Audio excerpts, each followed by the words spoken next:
welcome to Indie Corner TV. I'm your host, Jonathan Moody, and I'm here with Michael Berryman. All right. Now, Michael, you're most well known for, what would you say you're most well known for? Probably the Hills Have Eyes, and maybe Smoking in the Boys' Room, the Motley Crue video, Rob Zombie's Devil's Rejects, and perhaps One Flew Over the Cuckoo's Nest.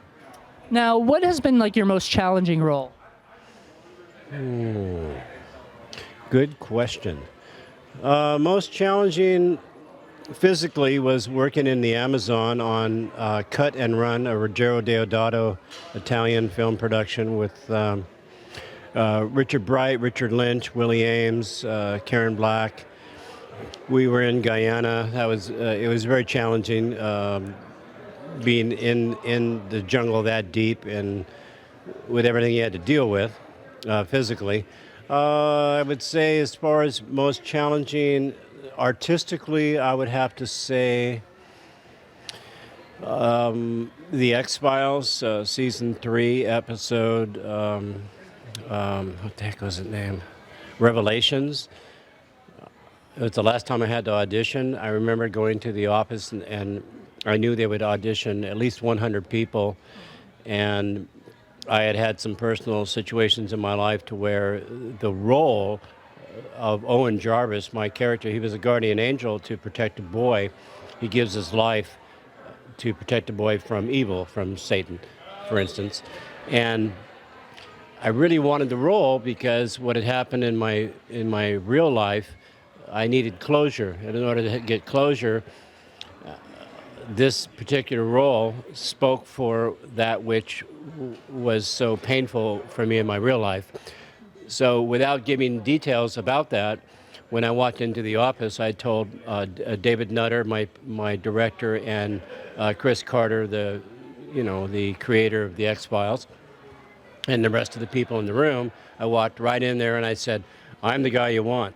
You're going to see 99 other people. Most of the people in the waiting room I know personally. They're all very talented, but I'm the guy you want, and I'm going to show you right now, right here, and how and why you want me, because I'm going to knock it out of the park for you. And so we had a discussion. They kind of leaned back in their chair a little bit and go, oh, okay. And I said, give me a little more information, because we only got sides for one scene. And I did my audition, and they just said, we only have one request. And I go, what is that? And they go, when you exit this room, act like you didn't, like nothing happened. You didn't get the part? Exactly. And I go, I can do that. I barely made it out of the room. And then I ran. I was at I think it was 20th Century Fox on Pico, right opposite Rancho Park, which for LA people, that's a golf course. And I went to a payphone, called my wife, and I said, I'm going to be in the X-Files. And I got to go to Vancouver. And Gillian Anderson and David Duchovny were wonderful to work with. And we just really clicked, and it was a great episode. Man, that sounds like an epic audition. It was very much an epic audition. Like I said, after that point in time, mostly all of my roles were by request or are you available, which is nice when you've been doing this for 42 years. It's nice to not have to audition. Do you feel like, because you've worked in the 70s, you worked in the 80s, basically all the decades, what do you feel is different about working in films today? Excellent question. I would say we still have the wide range of films from, you got your low budget, you got your high end, you have your superstar driven projects. I will answer your question, but for me personally, what I like to accept is a well-written script. I love storytelling. I love the art of what actors do. I'm also huge on what this camera does. When I worked on One Flew Over the Cuckoo's Nest, I worked 127 days, and Milos Forman and our director of photography were so kind to let me learn what all those numbers and dials and things mean. There are many times when I've been working over the decades where there goes Kane Hodder. Never mind. It's Kane Hodder. Hang on. No, it's not Kane. Is it? It is Kane Hodder. It's Kane Hodder, ladies and gentlemen. Hello, Kane Hodder. Hi, Barry. Glad you made it. Tell me how your flight was in a few minutes. We're family. We harass each other. Actually, what I find today is most everything is low budget, ultra low budget, or experimental, which means the budget's very small. It's nice to get paid more than $100 a day, which is what a lot of people try to do. And when you've been around as long as I have, it's nice to be. Never, well, look, I am talking to you, and I'm talking to the audience, and some of you might be filmmakers or potential actors. Please don't do non-union films. I'm a big supporter of my union. I've been a member for over 40 years, and there's a reason why we have our union. And one of the most important reasons is safety. I was one of the stars of a movie that you won't see my name, or you might see just some bits and pieces of my contribution to the film. It was called Crow with Brandon Lee. Brandon Lee was shot and killed on a movie set because safety was compromised. It was filmed in a state that is a right-to-work state, which is code for let's break up unions. And I'm sorry, not. Unions are important. There are rules for reasons. Unions came about because people were being taken advantage of. Children were working in mills and factories. There were not guards on gears and assemblies, things that could harm you or rip your arm off. My point is, you can still create an industry, you can still make a product, you can still make a profit, and the people that create your that which you are producing can go home and pay their mortgage and take care of their children and their family. These are things that are very important. Why? It's obvious. If you're a parent or you're a son or daughter of a parent, think of how your parents were dealing on a day-to-day basis on how to take care of you and your future. So if it's bottom line thinking, it's weak. Do the best you can and write. I see today I see a lot of scripts that are just basically garbage. I recommend that people that want to write, that they get the book called Save the Cat. I heard of that. Yeah, Save the Cat. There's a part 1 and a part 2. Blake Sheldon, I believe, is the name of the author. And you can have a cohesive screenplay which can actually tell a story. These are things that are important. The things that I do not care for are the reality shows. Reality shows don't require writers. It's basically shock the monkey, and it lowers the bar for good entertainment. Now, you can watch a video game that's just violent, like there's movies that are nothing but gratuitous violence. I call them torture porn. That's not horror. I consider it way down, it's basement fodder. So raise the bar. If you're out to tell a story, or if you're an artist and you want to get into this industry, please bring something to the table that's worth our time.